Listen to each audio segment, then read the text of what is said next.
Mada yangu mimi nitaianza na kisa. Kisa kinachomhusu binti mmoja kama nyinyi, ambaye huyu binti mama yake alikuwa kila mara anamuelekeza na kumsisitiza juu ya kumkumbuka Mwenyezi Mungu katika kila aspect. Upo katika hali nzuri, umkumbuke Mwenyezi Mungu. Upo katika hali mbaya, umkumbuke Mwenyezi Mungu. Upo kwenye raha, umkumbuke Mwenyezi Mungu. Upo kwenye shida, umkumbuke Mwenyezi Mungu.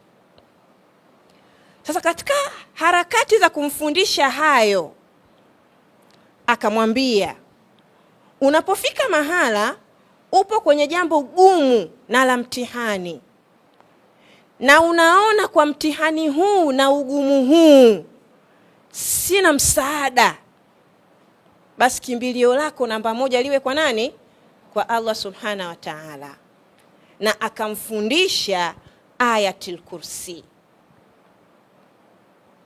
Kwa yule binti akawa mara kwa mara ana revise ile Ayatul Kursi mpaka ikakaa katika kichwa chake. Sasa siku moja ametoka shuleni, amesimama nje ya jengo la shule, anasubiri gari ije imchukue. Mara gari ikasimama.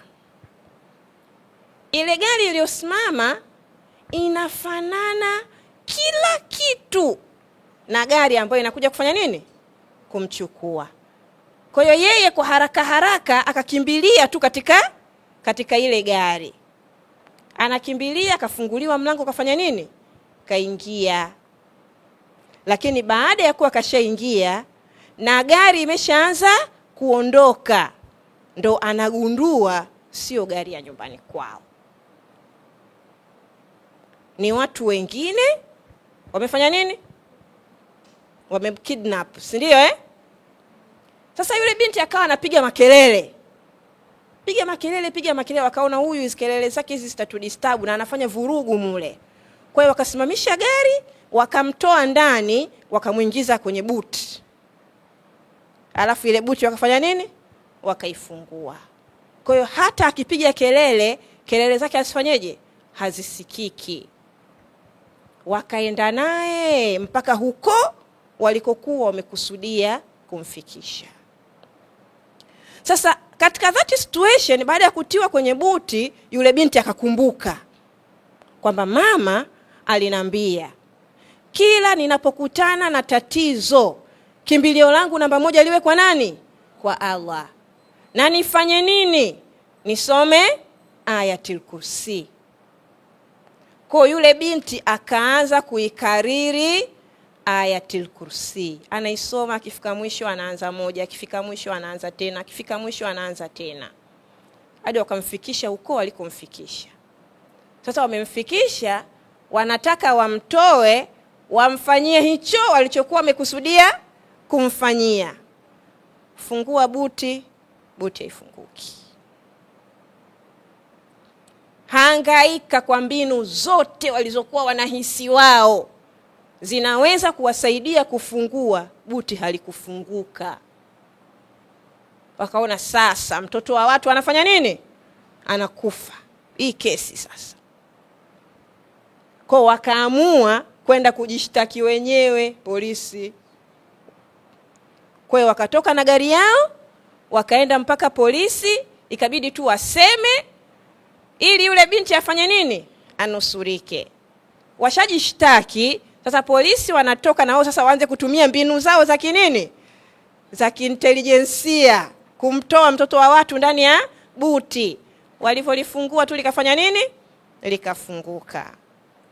Wakamkuta binti amechoka, kashatokwa na jasho sana, lakini huku wanamsikia, yani kashachoka sana, lakini kuna maneno anafanya nini? Anaendelea kuyatamka. Kwa wale askari wakamwambia, unasema nini? Akasema, mimi naomba zangu dua. Dua gani unaomba? Nasoma Ayatul Kursi. Ayatul Kursi ndio nini? Askari wenyewe walikuwa wengine sio Waislamu. Wakamwambia hii ni aya ipo ndani ya Qur'ani, ambayo katika aya hii mwanzo wake mpaka mwisho wake inataja ukubwa na utukufu wa Allah subhana wa ta'ala.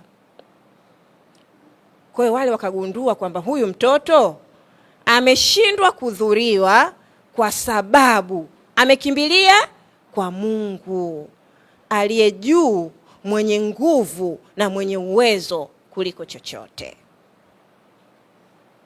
Sasa kisa hiki kinatufundisha umuhimu wa kumkumbuka na kumtegemea Mwenyezi Mungu katika hali yoyote utakayokuwa wewe umekumbana nayo. Tunarudi sasa. Ni kupi huko kumtaja Mungu? Ni kupi huko kumkumbuka Mungu? Ni kupi huko kumtegemea Mwenyezi Mungu? Uislamu unatuelekeza ama unatuhimiza kwamba mafungamano yetu yanatakiwa yawepo moja kwa moja baina yetu sisi na Allah subhana wa ta'ala.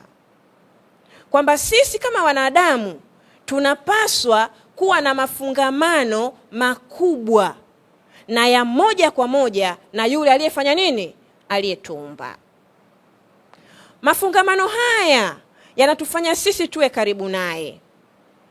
Mafungamano haya yanatufanya sisi tupendwe na yeye. Mafungamano haya yanatufanya sisi tuone kwamba hakuna kitu kingine isipokuwa yeye.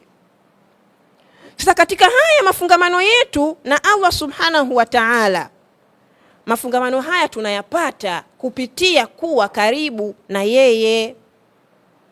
Na yeye mwenyewe Mwenyezi Mungu anatuhimiza sana katika aya mbalimbali kumtaja kwa wingi, kumkumbuka kwa wingi na kumtegemea yeye katika aspekti zote za maisha yetu. Sasa Mwenyezi Mungu tunamtajaje na tunamkumbukaje? Kitu kikubwa kinachotufungamanisha na yeye kumtaja na kumkumbuka ni kupitia adhkari.